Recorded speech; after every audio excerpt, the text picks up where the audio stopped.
Hey guys, before starting the show, I just want to take a minute to talk about our good friends over at Bitwise, the $10 billion global crypto asset manager. On this show, we talk a lot about all the big stories. What's driving markets? What does the data tell us? What are you people missing? And as you already know, crypto is playing a much bigger role in macro. So it's becoming more and more important to really understand the stories driving crypto. Why is Bitcoin going up? Why is Bitcoin going down? What are the institutions doing? What are people missing? That's why Bitwise launched the weekly CIO memo, a quick summary each week of what's really moving crypto markets.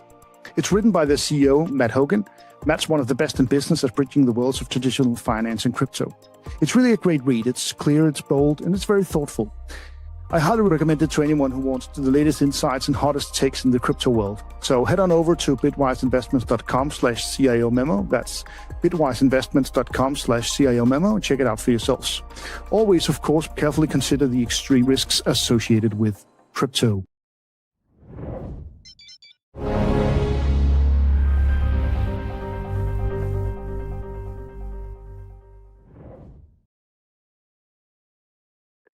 Hello out there, welcome to another edition of Macro Mondays. My name is Mikkel Rosenvold. I'm back in the driver's seat after Easter vacation last week, and with me as usual, Andreas Steno. Welcome to the show, Andreas. Thanks very much, Mikkel. Thankfully, we're not in our vacation homes in Spain or Portugal yet, because there's basically a grid outage ongoing in the southern parts of Europe. Currently, we don't really know why.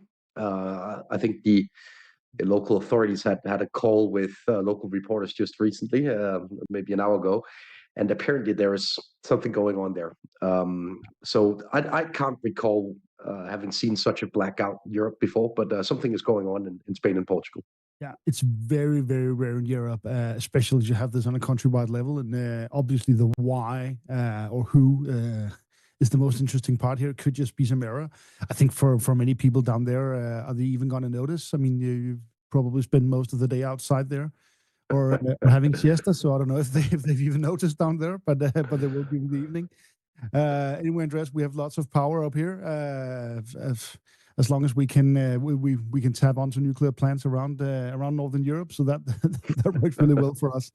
Andreas, before we get to this week's news, we have a lot of interesting stories. We're going to talk a little bit about that meeting in the Vatican. We're going to talk about trends in the trade war and the outlook, perhaps especially for risk assets, equities, etc.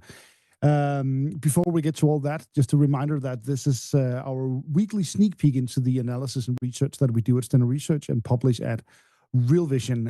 We have every week, Sunday or Monday, your Steno Signals editorials, the flagship post, you could call it, always worth a read. Later in the week, we also have our energy/geopolitical piece called The Drill. That's out tomorrow, usually on Tuesdays. And by the end of the week, we also compile our trades and portfolio updates. So lots of stuff to cover you if you're a pro macro member at Real Vision. If you're just here for the free show, that's also quite okay. In any case, remember that our usual reminder that our trade ideas, they may be sometimes may be good, sometimes may be shit. Exactly. Very important to keep that in mind. So, Andreas, before we get to the trade war, to what happened last week and what's going to happen, let's just start off with this picture. I mean, it's as iconic as it gets, I think, by now. President Zelensky, President Trump sitting in the Vatican on an incredible marble floor. I think it was at St. Peter's Church. Quite the spectacle this weekend. Do you think markets have reacted to this? Are they anticipating? What do you think of that before we get to analyzing the Ukraine war? Yeah, well, I'll allow you to touch on the sort of geopolitical aspects of this in a second. But if you look at the price action across European equities and European fixed income, to me, it seems like the market has sort of lost its enthusiasm around the prospects of a peace deal. Poland has been a really solid equity market this year, but it's trading more in line with what we see elsewhere now. It was a very idiosyncratic story around some of the surrounding countries of Ukraine earlier this year, especially during the early innings of what appeared to be some sort of swift peace plan from Trump's administration. The euro hasn't really gained a lot of traction, say, over the past couple of weeks, especially not after this meeting either.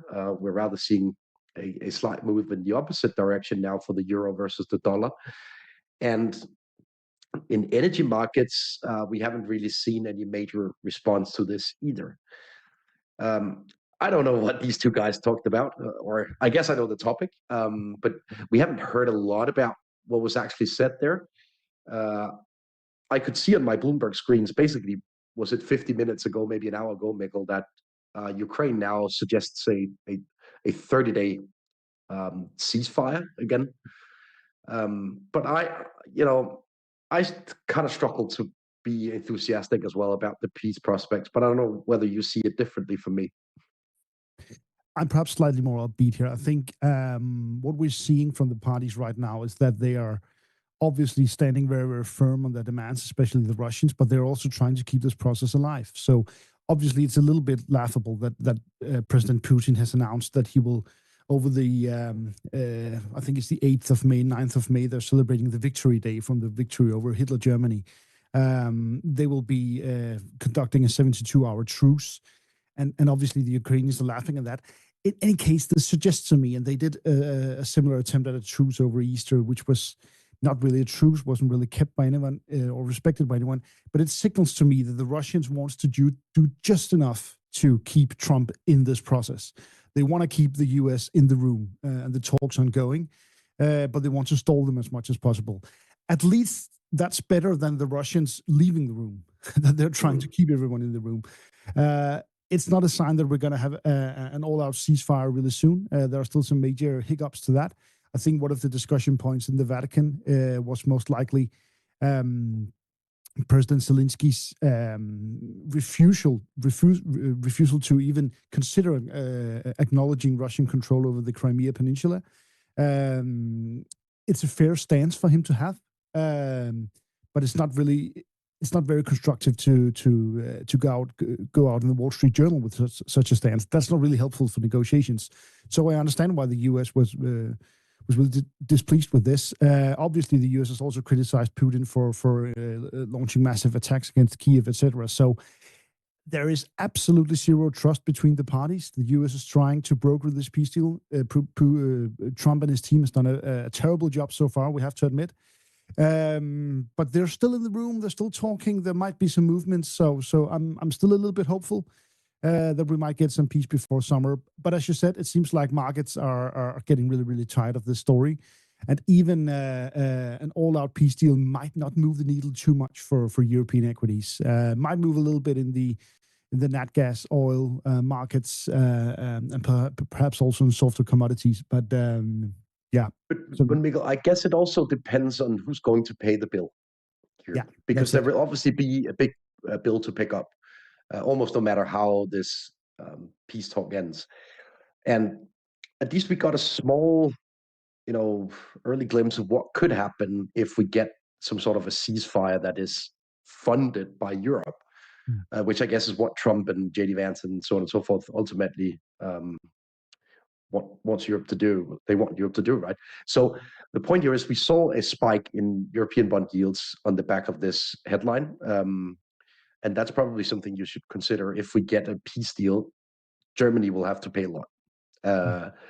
And German bond yields are very low relative to peers right now already. So that's something to consider. Very, very fair point, Andreas. So I think that's the main takeaway here. While we're at Geopolitics, we've been receiving a bunch of questions, and by the way, you're very encouraged to post questions as we speak here.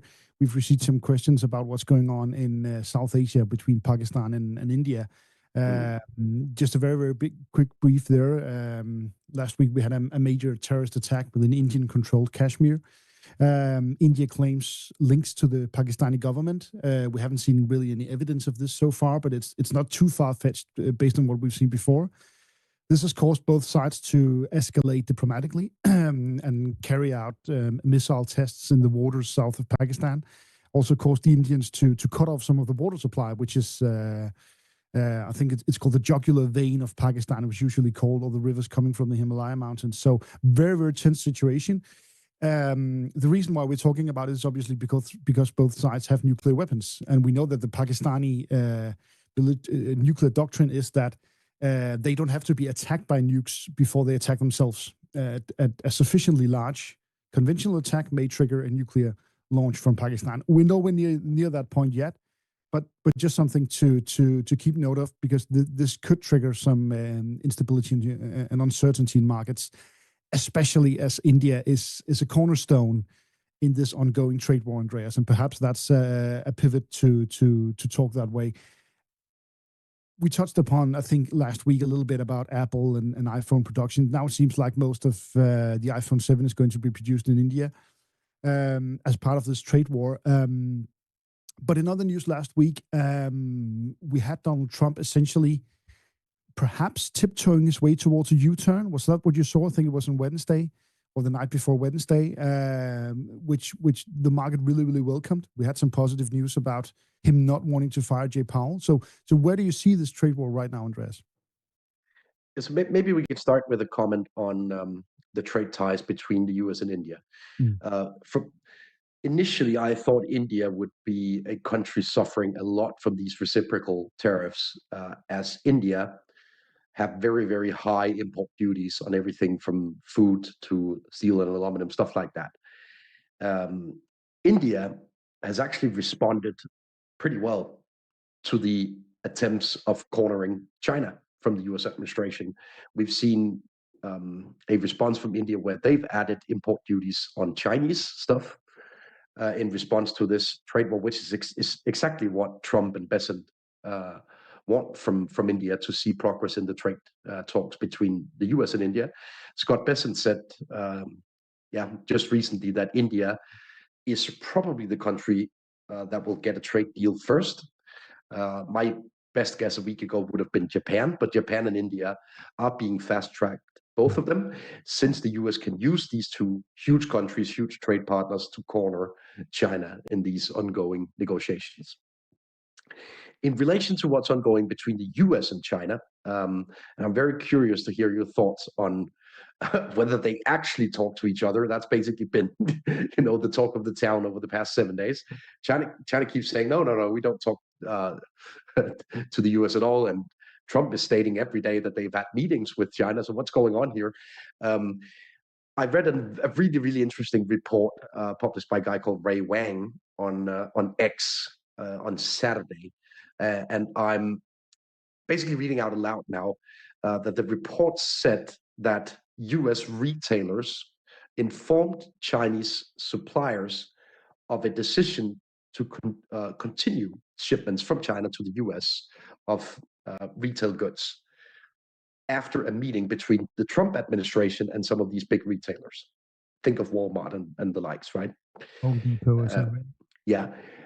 And as far as I understand it, if they ask their Chinese suppliers to resume shipments now, they'll tell these suppliers in China not to pay the import duty, and then they'll pay the import duty once the ship arrives in a port in the US, allowing for, say, 45 days from now and until the import duty payment. You could see that as a pretty clear hint that Trump Bessent basically told these retailers, maybe we'll de-escalate stuff, de-escalate tensions within the next month. I think that's a feasible outcome now. Scott Bessent referred to these China tariffs as unsustainable. He said again today that they're anxious not to escalate things once again. Next step would be a complete embargo on China if things do not de-escalate from here. So all in all, I think this situation can almost only improve from here. And the market is the market is always very focused on the rate of change. So if we're at a really bad spot, but we're improving, that could keep the positivity and the feedback loop alive in markets in many ways. And that's why I've spent the last couple of research papers looking into the similarities between the current situation and what happened in March 2020, because I think that that parallel is getting increasingly solid. We have a policy shock due to the Liberation Day tariffs, but we also have a solution to the policy shock, which is dialing back on it, right?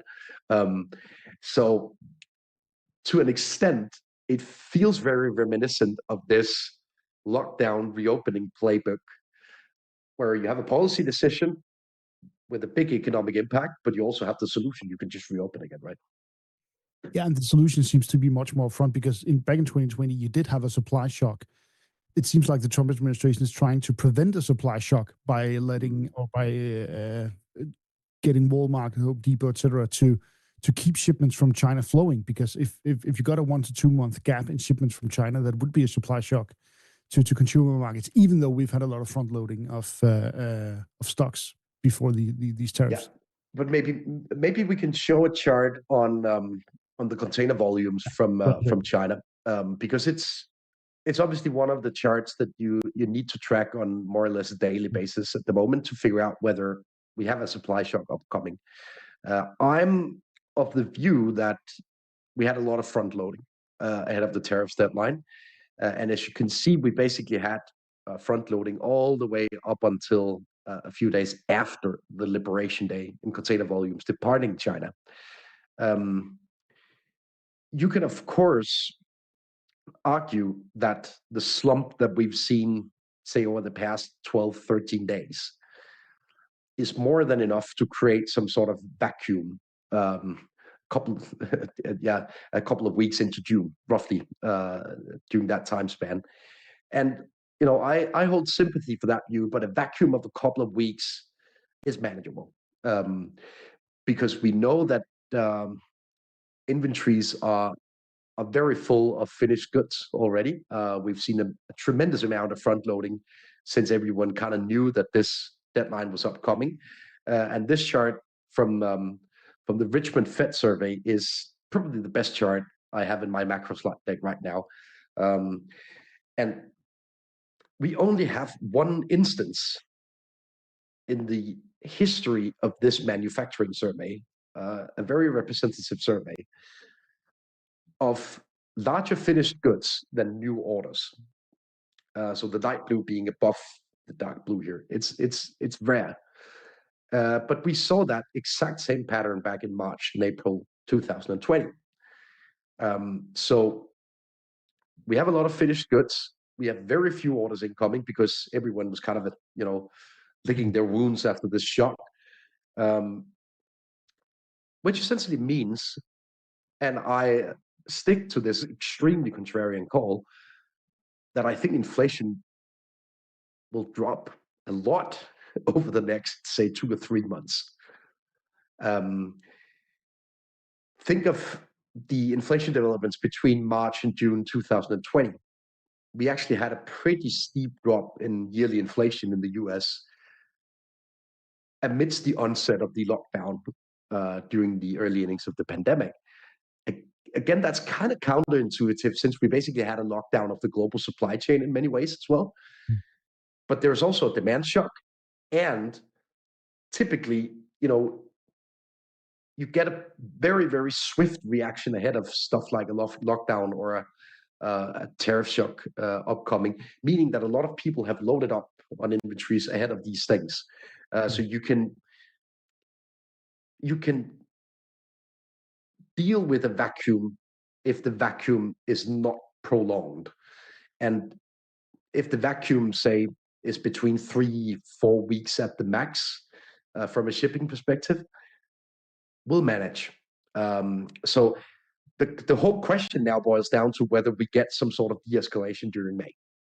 And my best guess would be yes. But do you think the Chinese and the US administrations are talking to each other? At some level, they must be. I mean, The stakes are so high that they must be talking. My reading of this, and that might be completely wrong, because it's very, very tough to know what's going on inside the head of the president here. I think he's trying to maneuver his way out of this whole tariffs thing. He's trying to phrase this as this is a new source of big revenue for the U.S. government, etc. And I think he's trying to find some sort of landing spot for this entire process. The question is, what are they going to get in return for lowering the tariffs? They're probably not going to get very much in return from India or Japan. Perhaps some reciprocity there, but from China, I think they must be trying to work towards some sort of end to this. It doesn't seem like they're ready for a new round of escalations, as Scott Besson mentioned as well.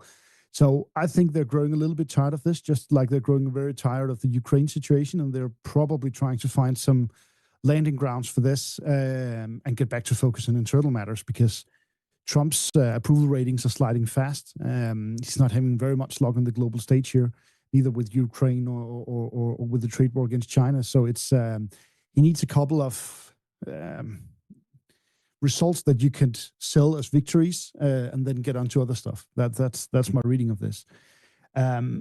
One question in relation to this chart as well, Andreas. What happened in 2020 was obviously we had an uptick in orders as well and in demand. But to sustain that level of demand, you had to put out or push out a lot of government money. Do you think we're going to get to that point as well this time around? Because one thing is supply to recover from the supply shock, but what if this becomes a demand shock as well? So I mean, we currently have a demand shock. Yeah. There's not much doubt about it, and I guess the response will come from two sides here, both from the private credit system and from the public credit system, in a sense. We've actually seen a decent tick up in bank lending over the past few weeks, which is, in line with what we should expect, but it could be sort of turbocharged by the need for prolonged export credits and import credits, given this very, very odd situation. And if you create more credit, we saw the exact same thing in March, April 2020, a lot of emergency credit given to companies hit by the lockdowns. You also create new money, right? So that's a way of catering for the demand side. I guess the smartest way to do this would be to kind of subsidize private credit to those hit by these import duties. And that's also one idea that's been floated by the Trump administration already for farmers, but also for some of the companies being hit by these import duties. So they're trying to underpin the private credit creation by subsidizing that whole process. On the other hand, if I'm right that they'll dial back on tariffs, but at the same time, they've managed to sort of nuke the business cycle almost with these Liberation Day tariffs. We're talking about a situation where inflation will go down, most likely. Growth, at least in the very near term, will go down, and unemployment will likely go up. We obviously have the non-farm payrolls report coming up this Friday. Everything surrounding that report smells fishy to me, because the survey period includes the week including 12th of April. So it was kind of during the worst part of all of this, where things were escalating. The stuff that we look at, such as link-up data, data on job openings provided weekly, looks absolutely terrible for that week. So I think we'll get a very weak job report. So what I'm saying here is that inflation down, growth down, unemployment probably ticking up a bit. It will be so crystal clear to everyone that you need to ease. And at the same time, we've had a really, really weak dollar during all of this, allowing the European Central Bank to ease, allowing Bank of Japan to ease up a little bit, allowing People's Bank of China probably also to ease. So all of the big central banks outside of the US can ease comfortably because of stronger currency developments versus the dollar, while we're starting to see the first signs of the macro data also supporting the case for easing in the US. So all of a sudden, we may end up in a situation where the Trump administration, probably due to some, substance-light victories, will start dialing back on some of these tariffs, and you'll get easing from everyone at the same time. And then it starts to resemble 2020 to a large extent. Right? I think it's pretty, I've been saying for a while that either the last week of April or the first week of May would be where we really saw a rebound, and we've basically seen it right already. So I'm getting increasingly upbeat, even though the outlook is pretty muddy here still. Yeah, because looking at all these macro factors, there shouldn't be a time to be upbeat about equities, but that's because of the huge sell-off we've already seen. But again, Mikkel, right? If you compare this to 2020 and look at the lessons learned there, mm-hmm. Of course we'll get back macro data here in April and May. It's unavoidable, given that we've had this shock. But if the administration is already in a process of dialing back these tariffs, then we probably shouldn't care too much about this bad macro data, right? Because we'll get easing from central banks as a reaction function to it.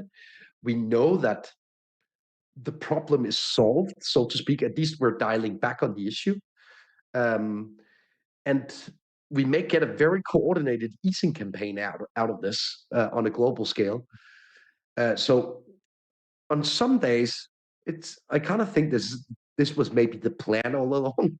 On some days, on other days, I think it's more of a coincidence. I don't know really, but at least if the bottom line is that they get a coordinated easing campaign, a weaker dollar, lower bond yields, all of it was basically everything that Scott Bessent asked for back in January.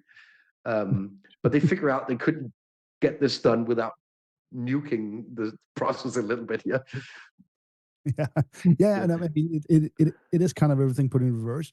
Usually, the textbook expectation of tariffs would be that you get an inflation hike, and then a drop off once growth starts to weaken. We've essentially had the opposite. You started by killing growth, and then you're probably going to get some inflation from all the easing that's going on in the long term. So probably have to rewrite some textbooks, and also the entire pace of this is very interesting, Andreas.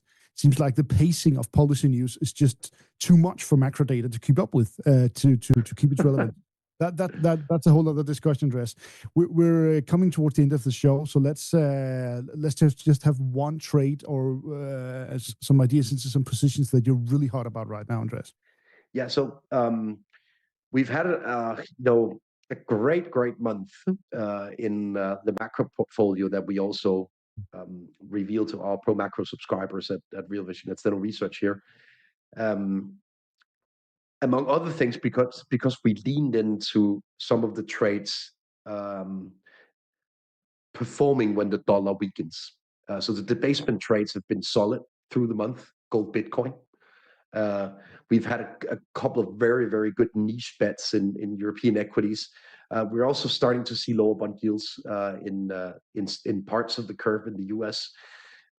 So I think everything, the stars are kind of aligning for some kind of 2020 setup to be replayed here. And that basically means that risk is doing better. And as you can see, maybe that's the last chart we can show today on the relationship between Bitcoin and the dollar. Mm-hmm. Typically, you need to see dollar weakness in advance of strength in Bitcoin. And I think it relates to financial conditions overall. I think it relates to this notion that a weaker dollar fuels softer financial conditions, fuels Bitcoin and other debasement bets. Gold is off the highs a little bit while Bitcoin is doing better. So I also think we're starting to see signs of a reshuffling of family office positioning back to Bitcoin from gold. So a lot of stuff is ongoing. And if I'm right that we'll get very, very bad macro data, but at the same time, markets would kind of look forward, at least in equity and risk terms, we could get a really odd cocktail of commodities going lower and risk assets going higher into May and June.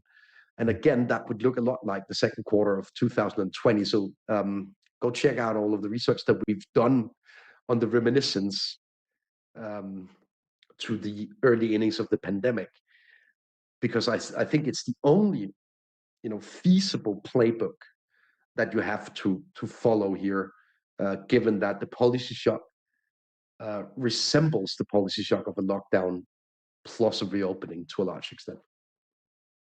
That's great stuff, Andreas. I think the quote of the week from Andreas Steno is, macro data doesn't matter. That's where we're going to leave it. At least if, and I stress if, the administration is in a process of dialing back tariffs, who cares whether tariffs created a bad outcome in April? Yeah. I mean, the problem is kind of gone. But if they do not dial back on tariffs, we'll probably have to reassess again. But I think that has to be the base case here. Yeah. Is the goldfish memory economy this? That's very much the case in markets oftentimes. Great stuff, Andreas. That's all we had for you this week. Remember to catch all our research and all our shows here at Real Vision. Lots of great stuff coming up in coming weeks. Thanks to you, Andreas, for joining the show. And thanks to everyone for your questions. We got around to answering some of them. Please continue to post, and we'll also catch them during the next show. So thanks all of you for joining us. We'll be back next week.